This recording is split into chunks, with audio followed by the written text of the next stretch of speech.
Now, he helped create the National Inventors Hall of Fame in the U.S., which honors those responsible for great technological advances that made progress possible. Well, as the first director there, Dr. Sobey met and interviewed the world's most famous inventors, including those who developed the MRI, the CAT scan, and cardiac pacemakers.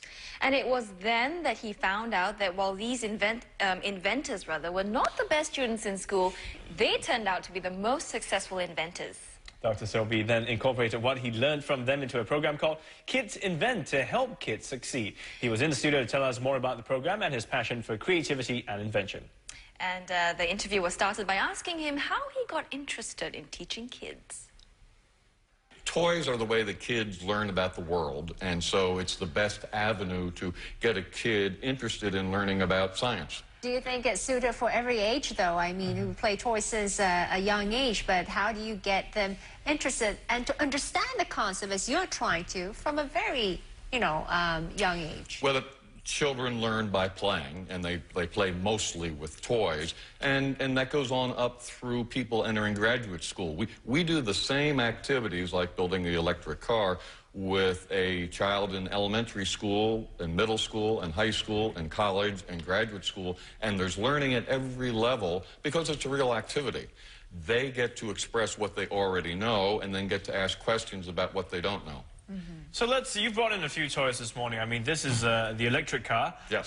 So for example, this one, I mean, if it's a simple version, I guess, of what we see in normal toy cars. What is the lesson that one would learn from this?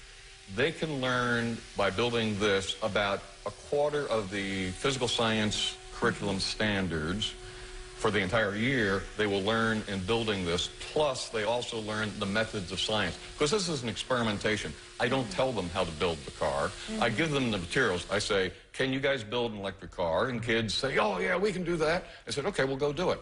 And of course then the kids say, well, tell me how.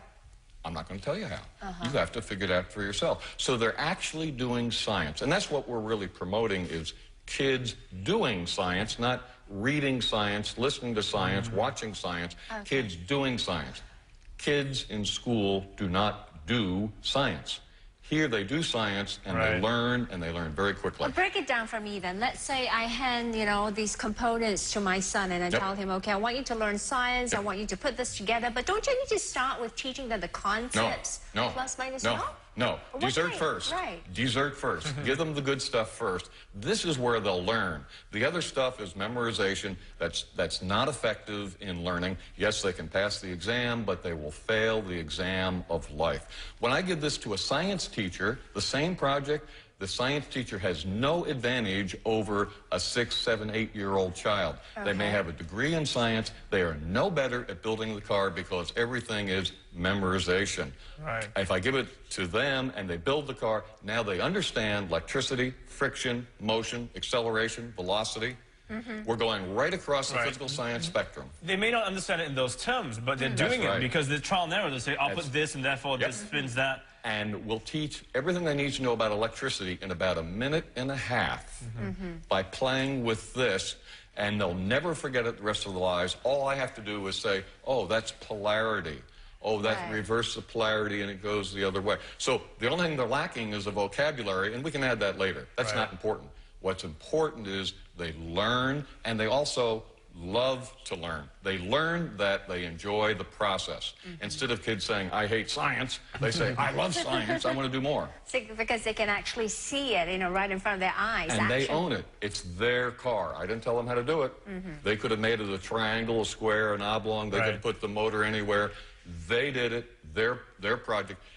My start was National Inventors Hall of Fame. I was the founding director. I met all the great inventors of the world. And I asked them, why are you a great inventor? And they told me. And then I'd go home at night and I'd work with my 2 sons, and I saw the same motivation in my sons that I saw in the inventor of the MRI, the CAT scan, the cardiac pacemaker, exactly the same. We have bottled that in this approach to learning science, making kids inventors. And when we make them an inventor, then they own the project, they want to know more. Instead of saying, is this on the exam? They say, I want my car to go faster. So you're really just trying to create the interest to learn, and they sort of expand for themselves. I mean, Yes. for example, science is in our everyday lives. We've talked about a more technological style here, but you've got another simple toy which has to do with straws. Yes. Show us how that works, and again, tell us, I mean, for example, what would that teach us? This is a wonderful activity to get kids doing science. We showed them how to make this because it would take them a while to figure it out on their own. It's a big straw. I went into a coffee store and swiped a couple, and a regular straw, and just taped one end, and we show them, boom, it goes, a good one will go 20 meters. Yeah. Right. But the first time they do it, it will only go 2 or 3 meters. So they have to observe, which kids are not used to, adults aren't either, and report, oh, my rocket went to the left. Then I ask them, why did it go to the left? I don't know. Well, there's something on the rocket that forced it to go to the left. We're teaching them the basics.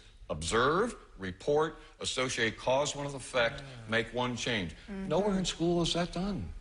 Everybody is such a rush to tell them potential energy, kinetic energy, and give them all the terms. They never get down to the basics of observing, reporting, associating cause and effect. So I guess in a way you're asking them the questions. They have to find their own answers. You don't give it to them. That's right. I keep asking questions. And rather than telling them something, I ask a question. Your brain does not work. You don't start thinking until you hear a question. If I give you an answer, the brain stops working. I want the brain working, so I ask a question and I give them a challenge. Could it be because of our impatient nature, of our instant society, that we're looking for the answers right away and not the process of getting there? I think that certainly contributes to it, the fact that you can go online and get everything in an instant. But if we want scientists and engineers and inventors and also artists and musicians to be creative and to really make the new products and services of the next millennium, they need to have the patience to watch what's going on around the world and to take that in and then be creative with it. And if we're in such a rush to tell them everything, they're never going to be able to create things. Okay, well, point taken. So in order to teach our kids in the manner that you have just spoken of, how do we enlighten the adults to use that method? That's the biggest problem, because the teachers and parents are in such a rush to get it to them. And what they have to do is stop, ask the question. It doesn't matter if you don't know the answer. It's the question that's important, not the answer, because the question drives thinking. The answer stops the thinking. I guess the hard part is getting, they're afraid, I guess, that sometimes maybe the kids won't clue it into what is the actual exam question. The kids know exactly what interests them. They know what they know. They know what they're capable of learning. All we have to do is give them challenges and give them questions, and they will rise to the occasion. What is it that parents will have to bear in mind if they want to do this? I mean, besides throwing a question at them, you also have to guide them along. Well, to some degree, you guide them by providing them materials, by providing them questions, and listening to them.